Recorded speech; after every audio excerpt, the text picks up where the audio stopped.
के जलसे जुलूस करने से तो कुछ हासिल नहीं होगा। आजिज साहब, क्या यही वजह है कि पीर साहब पगाड़ा जो मोरो में आज एहतजाज हो रहा था वहां पर नहीं जा रहे, और खबर यह भी आई है कि वो अब किसी भी एहतजाज में नहीं जाएंगे? डू यू थिंक कि वो उन्होंने बिलावल भुट्टो जरदारी साहब का इशारा समझ लिया है?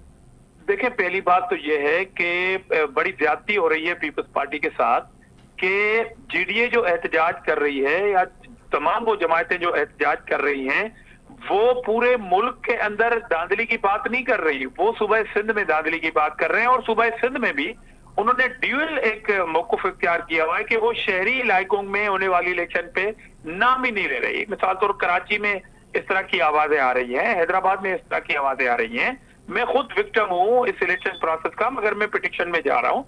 तो बात यह है कि सिर्फ आप सूबे सिंध के उन इलाकों में जाएंगे जहां पर आपके टोटल 17 कैंडिडेट खड़े हुए थे।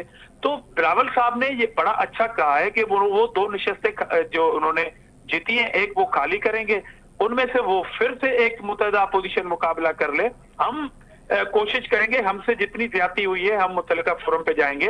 और बिलावल साहब ने तो कल ये भी लिस्ट पेश की, अगर किसी की पार्टी के पास है तो वो अल्लाह माफ करे, मगर वो पेश कर दें कि हमारे कारकुनों की शहादतें हुई हैं इस इलेक्शन में, सांगड़ में हुई है, कराची में हुई है, मोरो में हुई है, और हमारे एक एमपी जुल्फकार शाह के ऊपर हमला हुआ था, बलूचिस्तान में हमारे ऊपर हमले हुए हैं। तो सबसे ज्यादा जो ब्लड शेड हुआ है वो पीपल्स पार्टी के ऊपर हुआ है। कारकुनान पीपल्स पार्टी के शहीद हुए हैं इस इलेक्शन में, और इल्जाम भी पीपल्स पार्टी के ऊपर लगाया जा रहा है। और जमीयत उलमा इस्लाम सिंध में एहतजाज कर रही है। हम उनसे ये सवाल कर रहे हैं कि भाई आपका मैंडेट छीना गया, जहां पर आपकी अक्सरियत थी वो है सूबा केपी के। अब मैंडेट छीना गया केपी के, उनसे आप गले मिल रहे हैं और एहतजाज कर रहे हैं सूबे सिंध में।